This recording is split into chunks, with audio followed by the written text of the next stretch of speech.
principle and based on the policies of the government, criticize them legitimately, not because you have an ethnic or religious agenda, and that's basically. So I'm not always against it. On this occasion, as a matter of fact, I'm standing for Jonathan, and I believe that he should be allowed to finish his tenure, make his mistakes, if any. A lot of people are struggling with insecurity in the north. Well, shift a bit. Bottom line that this is shift a bit between the south and the north.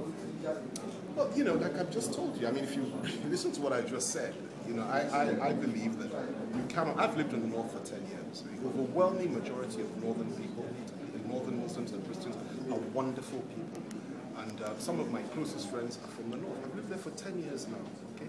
And I'll tell you that it is only a very small minority of them that are so desperate for power that they will subscribe to the views of people like Boko Haram and see Boko Haram as their savior. And you have some in government, like the president said himself. You need to ask yourself some real questions as a people. Why would your governor of central bank get up and tell the whole world and write in an article in news, in a foreign magazine, Newsweek, that there is a link between the issue of derivation and revenue allocation formula of 13% going to the South states and the relative poverty in the north, and that is why Boko Haram and groups like that thrive? How can you make such an intellectual link? How can you try to justify such actions of Boko Haram, who are nothing but bloodthirsty evil men? How can you do that?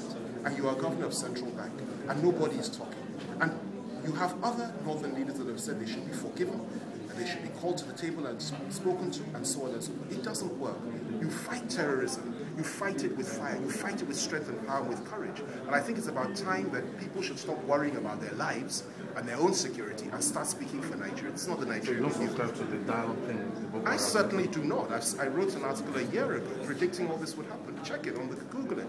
It's called the poor husband, the rich wife, and Boko Haram. Everything that's happening today, I predicted it. The minute you're soft on these people, this is what's going to go on. They have sacked a whole city, 20 bombs simultaneously. In Kano, they killed over 250 people. They spread their pamphlets all over the place saying they want to Islamize the country.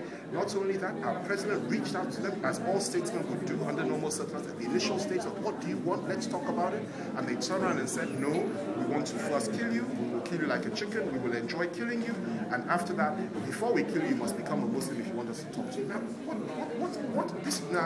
this is what they said. I mean, this is their official response. I'm not saying anything new to you. I'm a student of history, and I follow everything that is said by such people. That is the evil that we're up against, and we must ensure that it is defeated.